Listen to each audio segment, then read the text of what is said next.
Hi friends, the Oracle Healer here. I have a message specifically for Aries, Taurus, and my Geminis. I connected with Spirit today and asked which specific zodiacs needed to hear a message. And these were the three that came through. So if you have any one of these zodiac signs in your chart, this message may be for you. This is going to be a charm divination reading, which is something that I am known for here on TikTok and over on my YouTube page. Let's dive in and see what this message is all about.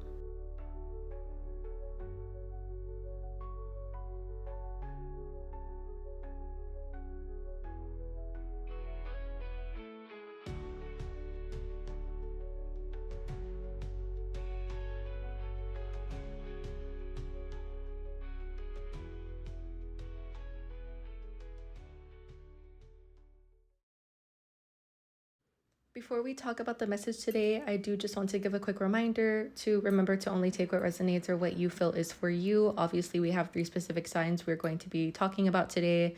It's important you only take the messages that you feel are for you and your current situation at this point in time or your journey.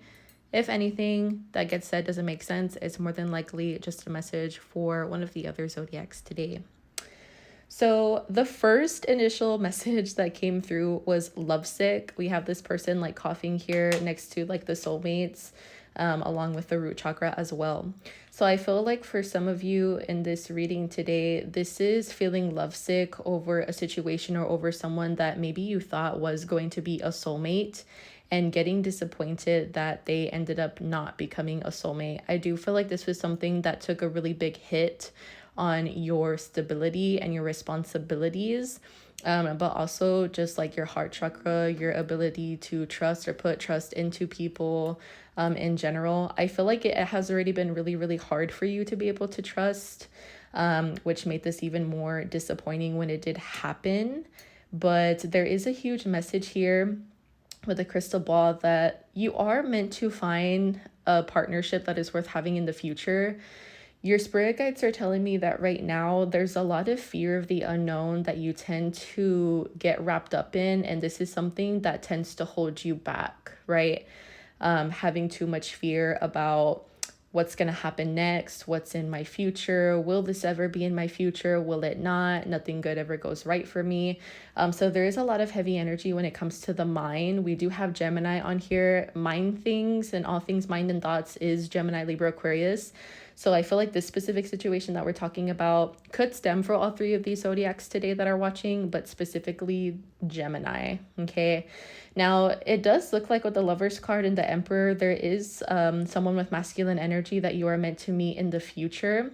But this isn't meant to happen just yet. There's still a lot of growth that you need to do, a lot of challenges, a lot of trauma cycles that you need to break. And let me tell you, you are 100% worthy of breaking these things, right? But it always first needs to start with you. It always first needs to start with us and meeting our spirit guides halfway when it comes to the things that we're wanting or that we're asking of them. Please bring more love into my life.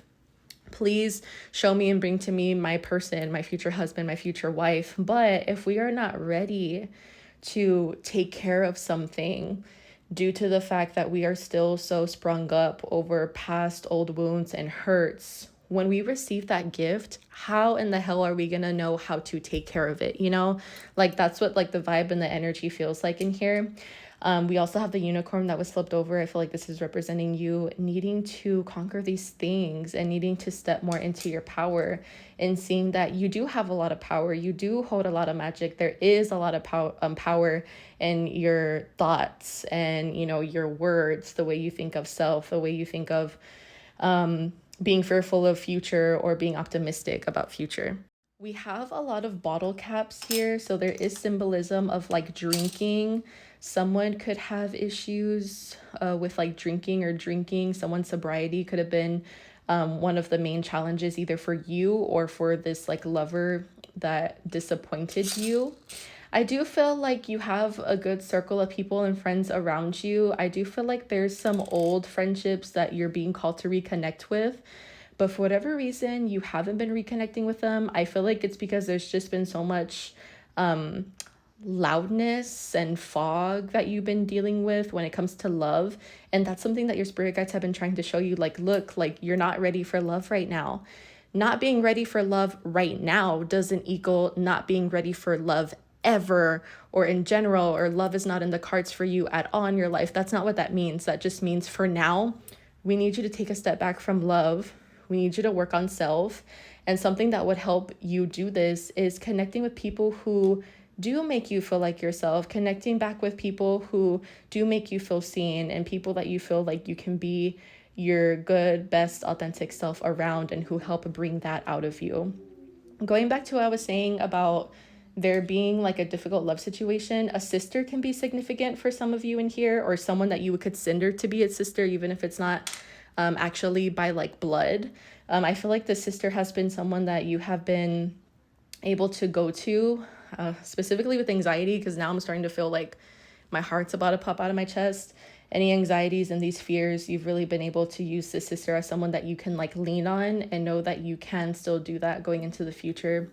We also have the heat protectant. You're being called to protect your energy from love, from people who maybe try to come at you in love, people who try to come at you in like lustful ways, just like anything having to do with like love, situationships, temporary connections. That is like a big no-no. Your spirit guides are saying this is not going to be something that benefits you. This is not going to be something that will give you success.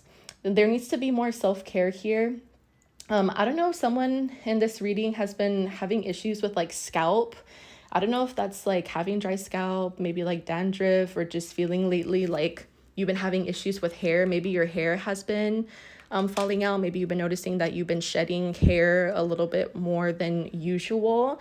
I'm not seeing really huge concerns. Honestly, this just feels like it's the stress that you've been feeling. Two things are coming through in terms of what your spirit guides feel like would also benefit you, in kind of like distracting yourself in a healthy way instead of a negative way, not through negative vices, right? Positive things. Not only was it just these friendships, but more time baking or being in the kitchen, as well as gardening. I feel like this gardening tool is also here in terms of like you needing to do a self check-in with yourself.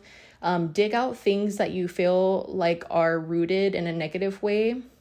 Kind of like digging out weeds, right? That could be like people, toxic habits, addictions that you may have, but also digging out and checking on seeds that you may have planted and seeing, these seeds that I planted, do I feel like I want to keep them planted? Do I feel like I will be able to water them? Or do I feel like I need to take out some of these seeds and maybe have like 3 seeds that I can focus on and really put a lot of time, effort, and energy to, and see them grow in that way? There's a death and rebirth that wants to happen for you. I'm seeing here that there was something really significant that happened in October 2025. I feel like with the death, the coffin being here, this has to do with you ending a connection or needing to walk away from this person that made you feel really lovesick. It did look like it involved some type of third-party interference. Third-party interferences don't always have to look like a person. It could be anything. And I'm seeing a lot of you seeing the number 444 as well, that being significant. Lots of energy we talked about today, but let's go ahead and get some advice before you go. Look, you're being called to work through your fears. This is something that got brought up in the charms, fears of the unknown, fearing of the future. We did get that protection miss, so confirmation protection. Call back your power, cut the cords. I was saying this with the cutting out the weeds, needing to cut out toxic, bad people, specifically when it comes to like love or lustful, temporary type of connections. Know that luck is on your side. So again, there's a lot of good that is coming and can and will happen for you. But really, it's all about how bad you're going to want it and meet your guides halfway for it or not. We have Anna, Grandmother of Jesus, seeding the light, laying foundations. There's a divine plan. You need to make a divine plan for self because you are worthy of that. Show the world the real you and have faith in your dreams. I shuffled this off camera because we're running out of time, but your last message is receptivity, which I love that you got this. Emotional openness allows blessings to flow. The universe gives to those who are ready to receive. This is another thing we talked about. Practice gratitude and open your heart to receive love, abundance, and support. Resistance to receiving may be blocking opportunities. Allow yourself to accept what you deserve. Beautiful. I'm going to leave this here with you. If anything resonated, please let me know down in the comments. I am sending you lots of love and light and everything nice.